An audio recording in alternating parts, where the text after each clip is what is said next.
Hello students.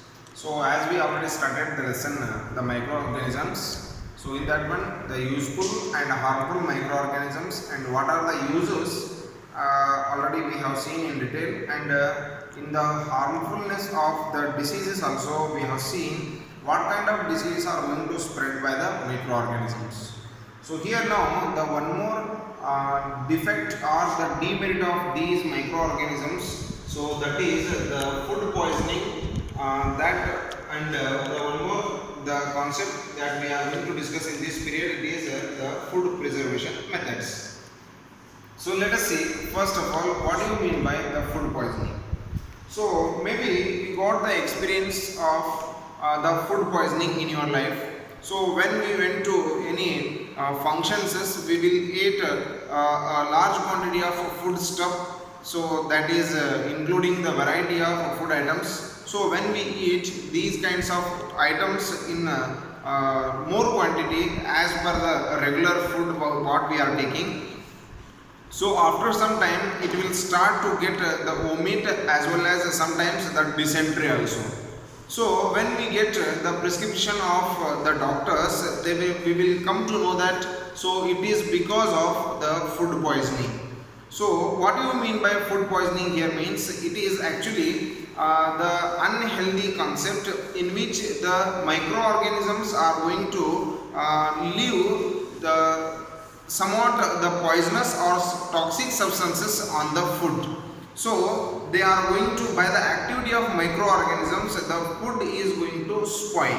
So that the spoiled food, either it may be outside the food outside the stomach, or maybe it is inside the stomach. So this is considered as the food poisoning. The food is going to spoil due to the activity of microorganisms. So it is better to keep the food in a good weather, or we have to be very careful about the food what we are eating. So that we should be well preserved food. So whatever the food what we are going to eat, that should be well preserved. So here how we have to preserve the food, that we will discuss in the food preservation methods. So in our day-to-day life we are going to preserve the food in a variety of methods. So among those here we can see some methods, that is by the chemical method, by the common salt and sugar method, and by adding oil and vinegar, by hot and cold treatment, and also the storage and packing method. So here let us see one by one these all. So the first one is by the chemical method. So in this chemical method we are going to commonly add the oil and salt to the food. So you can get the experience of this salt and oil, how it is going to preserve the food. You can cook the rice without adding the salt, and don't eat that one, keep it for some hours. So at the same time only take that much quantity of rice and cook it by adding the salt. So both the balls you keep inside and watch after some hours the food or the rice what you cooked without adding the salt, definitely it will be spoiled. So here we can see that the salt is working as, or it is treating as the food preservative. So the food preservatives are the things which are going to stop the activity of the microorganisms in the food, or which are going to save the food by the action of, or by the activity of the microorganisms. So here the next one, the commonly the some of the chemicals like sodium benzoate and the sodium metabisulfite are the chemicals we are going to use in the huge quantity food preservative actions. So that is the sodium benzoate and sodium metabisulfite. These are the chemicals what we are going to use in the huge quantity of food preservatives. And the next one is by the common salt and sugar method. By the common salt and sugar method. So here by adding the salt and sugar to the food items, we can preserve that one for the long time. So here by applying the salt to the meat and fish, we can keep the food for the long time. So it is not going to allow to do the activities of microorganisms. So the salt will stop the activities of the microorganisms. So we can keep the food like meat and fish for the long time. As well as the sugar, we are going to add this one to the jams, jellies and the squashes.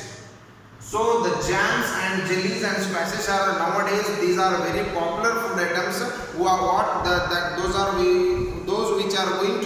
Those we are going to use in the more quantities nowadays. So these we can store for the long times, for some months or by 1 or 2 years also. So we can see on the package of the jams and jellies, they have given the manufacture date as well as the expiry date. That maybe they have given the one more line, that is best before 24 months or 12 months or 18 months like that. So how we are going to get these conditions? So only because of these things which are going to stop the activity of the microorganisms. So here we can come to one more point, that if you keep some mangoes in a box, if you keep some mangoes in a box, when you are not going to eat them for 4 or 5 days, definitely you will get those mangoes after 5 to 6 days by spoiling. So you will get the spoiled mangoes after 5 to 6 days. But when you are going to look at the pickles what your grandmother is going to prepare, that can be in the very good condition after some years also. So how it is possible? If we are going to keep the mangoes for 6 to 7 days, they are going to spoil. But the pickles which are made by the same type of the mangoes, they are going to not going to spoil for the long years also. So here we can see that how they are going to preserve the pickles. So by adding more oil as well as the more and more salt is there in the pickles, so they are not going to allow the activity of the microorganisms. So like this, so these will work or these will behave like the preservatives. So these can stop the activity of microorganisms. So here by adding the oil and vinegar, hot and cold treatment and storage and packing methods are there. So we will discuss regarding this one, we will discuss in the next session. Thank you.